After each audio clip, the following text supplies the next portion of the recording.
It has finally been revealed that the team at the center of the ride height controversy is none other than Red Bull Racing. And while many guessed with speculation since last night as to what team it could be, many are now left unsurprised as the news finally broke that Red Bull had been the team exploiting a device on their RB20 to adjust the front bib clearance.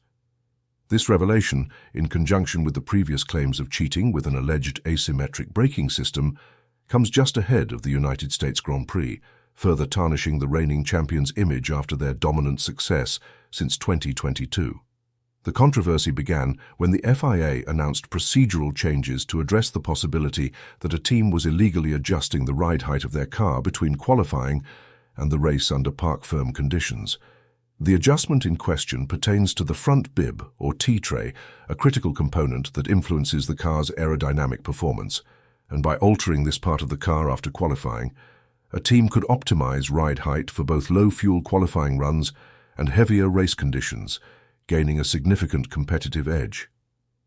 While several teams were suspected, including McLaren and Mercedes, it was Dutch media that first pointed the finger at Red Bull, whose RB20 has already raised eyebrows throughout the 2024 season for its sudden decline in form post-Miami.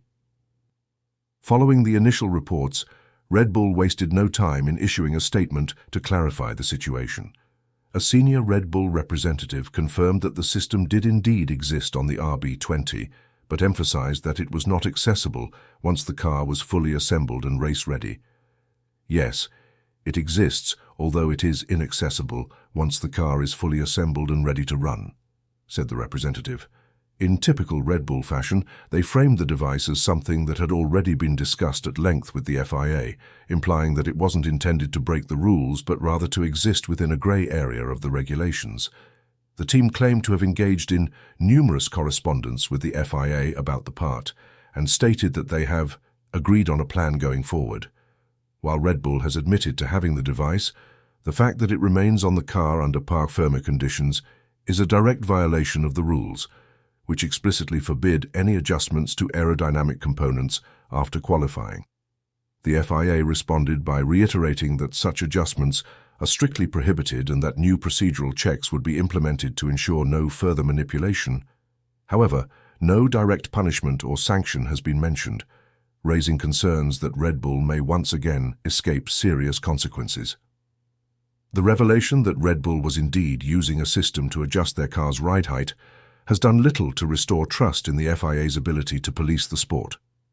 Once again, a team has been caught exploiting a grey area in the rulebook, but the governing body seems reluctant to hand down any significant penalties. Despite the clear breach of the regulations, Red Bull has simply agreed on a plan with the FIA to prevent further violations. This is far from the first time the FIA has opted for leniency when dealing with Red Bull. Since Miami, Red Bull's pace relative to the rest of the grid, in comparison to their dominance at the start of the season, has fallen off a cliff, and when there was speculation of Red Bull allegedly using an illegal asymmetric braking system, we got no answer, and Red Bull saw no punishment. But the only thing that we received was a clarification to Article 11.1.2, which focused on the rules and regulations pertaining to the braking systems. Many in the paddock rightfully felt that Red Bull was, and still is, continually pushing the boundaries of legality, knowing that the FIA will be slow to act or impose real consequences. It's hard to ignore the fact that we're in the middle of a heated title fight between Lando Norris and Max Verstappen. With Norris chasing down a 52-point deficit with just 6 race weekends left, the FIA seems unwilling to risk disrupting the spectacle of the championship, and dishing out penalties that could affect Red Bull's performance would undoubtedly shift the balance of the title race, potentially handing an advantage to Norris and McLaren. For many fans, the lack of punishment feels like history repeating itself. The FIA's failure to act decisively in past controversies, whether it's McLaren's flexi-wing saga earlier this year or Red Bull's front bib, has created a culture of mistrust, and the governing body appears more interested in preserving the show than enforcing fair play, leading to a growing sense that rule-breaking is tolerated, as long as it doesn't interfere too much with the title narrative. As Red Bull and the FIA quietly agree on how to move forward, it's hard to shake the feeling that the sport's integrity is being compromised once again.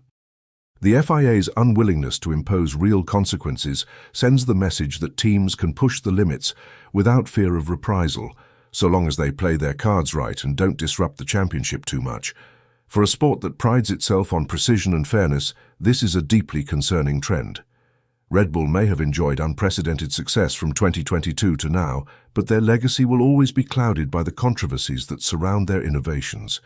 With the latest bib trick uncovered, many are left wondering if Red Bull's dominance has been built on technical exploits that teeter on the edge of legality, and as the FIA continues to tread lightly, the trust of fans and teams alike remains fragile. If the governing body doesn't take stronger action soon, Formula One risks becoming a sport where bending the rules isn't just part of the game, but that it is the game. It's now becoming harder to ignore the growing shadow over Red Bull's success since the ground effects regulations were introduced in 2022. With allegations ranging from an asymmetric braking system to the more recent front bib ride height adjustment scandal, it's clear that Red Bull has a habit of exploiting grey areas in the rulebook. And while these controversies have been swept under the rug by the FIA or resolved with quiet agreements rather than penalties, it begs the question, how legitimate is Red Bull's dominance? If the sport had any integrity, Red Bull should face harsh and real consequences for these alleged infractions, starting with stripping them of their winnings and titles, as their ability to push the boundaries has repeatedly tilted the competition in their favour, and the lack of serious enforcement has only emboldened them. Looking ahead, if Max Verstappen manages to win the 2024 championship, it will join a list of tainted titles in the eyes of many, much like his controversial 2021 title and the suspicions surrounding the 2022 and 2023 seasons based on the legality of their cars. With Lando Norris trailing by 52 points and 6 races to go, a Verstappen victory would leave fans and critics questioning not only Red Bull's methods, but the credibility of the sport itself. The time has come to have an honest conversation about whether Red Bull's recent success has truly been earned, or if it's just another case of exploiting loopholes in a sport that refuses to act decisively. This is becoming increasingly ridiculous and farcical, and the question is, how many more times are Red Bull going to be shrouded in some form of controversy? Like in all seriousness, all of Red Bull's titles since 2021 can be classified as being tainted, and that is just a horrible look on the sport.